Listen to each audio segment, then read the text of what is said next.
policy analyst at the Reason Foundation and an associate contributor at Young Voices. Jacob, thank you for being with us this evening. I think this report comes as a bit of a surprise given how tough 2020 was for so many people.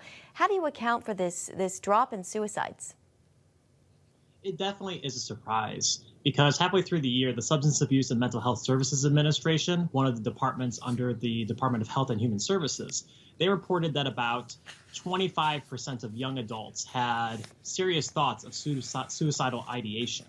And those increases in suicidal ideation we actually saw across all age groups. The one thing we must consider, though, is that when we look at these data at the macro level and the large geographical level, like the state level, we really don't see a correlation between thoughts of suicide and actual suicide rates. At individual level, it's definitely important, but not at the geographical level.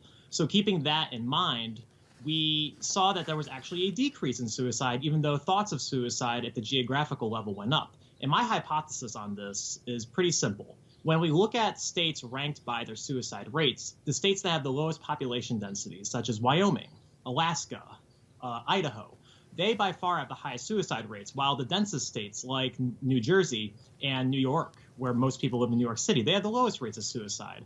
My opinion, looking at the moving data from the USPS, with people moving and changing their addresses, I think people moved out of the states and repopulated the areas that had very sparse populations and actually reduced the risk of suicide in the states that had the highest risk of suicide previously.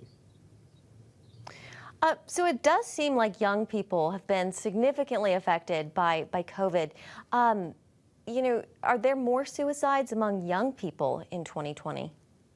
That's a great question, and the JAMA report did not cover that. There was no breakdown of suicide by age. However, there were some early release data from Massachusetts, which were published in one of JAMA's sister publications, JAMA Network Open. And they showed that the suicide rate, I think through March 2020, the average age of the suicides from March 2020 compared to the same period in 2019 was the same. So with those early preliminary data, it doesn't look like the demographics of who committed suicide changed that much, but that's only one state for a limited amount of months. So we really won't know until the detailed data are published in December. Yeah. What about unemployment insurance enhancements? Is there evidence that contributed to a reduction in suicides? Well, it would be hard for it to contribute to a reduction, but it could prevent an increase because after population density, unemployment is the second most predictive factor in determining a state's a suicide rate.